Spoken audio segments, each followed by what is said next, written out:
कि पुलिस ले जाकर नसीर शाह को 3 दिन पुलिस स्टेशन में रखकर मारती है। आप बहादुर नहीं हैं, आप हिजड़े हैं, मुकन्निस हैं। कैसा आपने गरीब को उठाकर, कैसा आपने गरीब को अपने कस्टडी में रखकर उसकी मौत हो गई। अरे आपको चाहिए था, यहां के डीजी साहब को चाहिए था, नीतीश कुमार को चाहिए था कि उनको सस्पेंड करते, उनके खिलाफ एक्शन देते, अरे मिनिमम एसडीएम की इंक्वायरी ऑर्डर करते। मगर नसीर शाह मर गया। कौन जिम्मेदार है किसको पता नहीं है। मैं मुबारकबाद देता हूं पुलिस वालों को जो नसीर शाह को गिरफ्तार करके लेकर गए। आप इंसाफ नहीं करे, कोई बात नहीं, अल्लाह और जमीन व आसमान का खालिक कुदरत इंसाफ करेगी। आप ये कभी खामोश नहीं बैठा जा सकता इस बात पर कि गरीब को ले जाकर थाने में रख दिया गया और कोई एक्शन नहीं लिया जाता है। बहरहाल आपको अपने वोट के जरिए से बताना पड़ेगा कि आपके जान की कीमत कितनी है। आप अगर नसीर शाह के साथ हैं, आप नसीर शाह के साथ हैं, आप नसीर शाह की मौत को मौत मानते हैं, आप मानते हैं कि नसीर शाह को मारकर पीटकर उसको खत्म कर दिया गया, तो फिर आपको भारत की लोकशाही में संविधान इस बात की इजाजत देता है कि आप जब अपना वोट डालने जाएंगे तो याद रखिए नसीर शाह की बेवा आपके सामने थी, वो इंसाफ के लिए पुकार रही है। क्या तुम नसीर शाह के अफरा खानदान से इंसाफ करोगे? करोगे? कैसे करोगे? वोट डालकर करोगे या सिर्फ नारा लगाकर इंसाफ करोगे? वोट डालोगे पतंग छाप पर, वोट डालकर इंसाफ करोगे। याद रखो, भूल नहीं जाना, भूल नहीं जाना।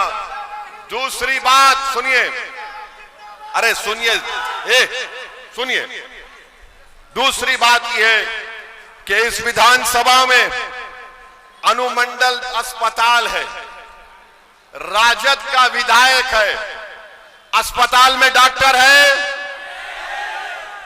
दवाखाना सिर्फ दिखाने के लिए है, दवाखाने में कोई इंस्ट्रूमेंट है, तो दवाखाने में अगर डॉक्टर नहीं है तो आपको मतदान के दिन आपको डॉक्टर बनकर एक नाकाम विधायक का इलाज करना है। कैसे करेंगे?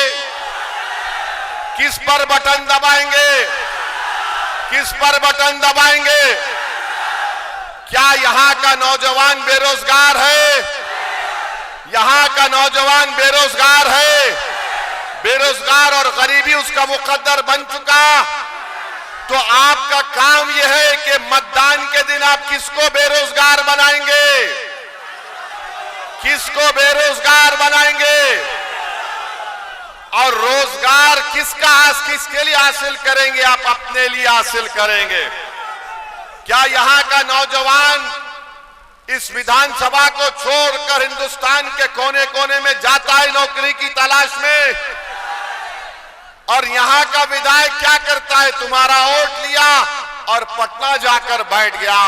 यहां का नौजवान अपनी मुफलिसी और लाचारी और गुर्बत को दूर करने के लिए मुल्क के कोने कोने में चला जाता है।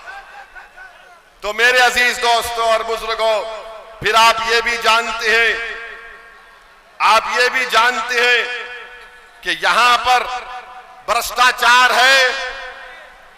आवास योजना बगैर पैसे की मिलती है, पेंशन मिलता है बगैर पैसे के। तो भ्रष्टाचार का खात्मा कैसे करेंगे? कैसे करेंगे? रिश्वत का खात्मा कैसे करेंगे? जोर से बोलो। भ्रष्टाचार का खात्मा वोट से करेंगे। पतंग छाप पर बटन दबा के रिश्वत का खात्मा करेंगे? करेंगे? यहां पर रिश्वत आम हो चुकी, रिश्वत पैसे लिए जा रहे हैं ना सरकार की तरफ से। तो मोदी नीतीश कुमार ने कहा कि भाई साहब, बिहार की जनता, हमने 5 साल आपको बहुत लूटा, अब आपके अकाउंट में 10,000 रुपये डालते हैं। समझा आपने?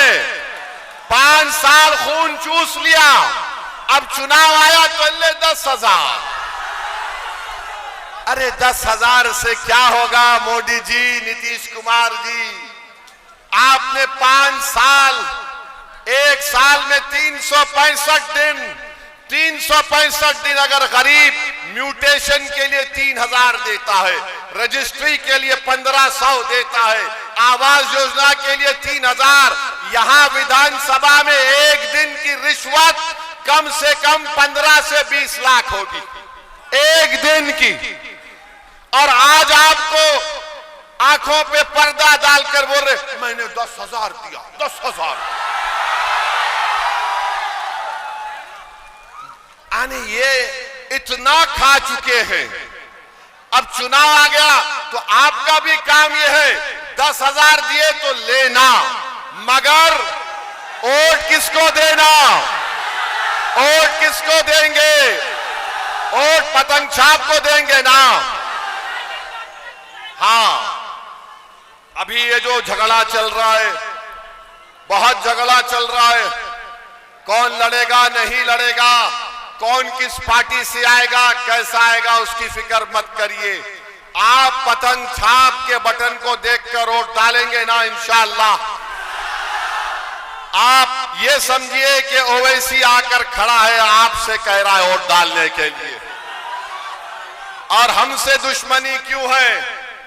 हमसे दुश्मनी इसलिए है कि ये नहीं चाहते कि तुम नेता बनो, ये नहीं चाहते कि तुम लीडर बनो, ये नहीं चाहते कि तुम अपने मुकद्दर के फैसले करो, ये नहीं चाहते कि तुम उनकी आंख में आंख डालकर उनको देखकर कहो कि मैं गुलामी नहीं चाहता, मैं अपना हक चाहता हूं।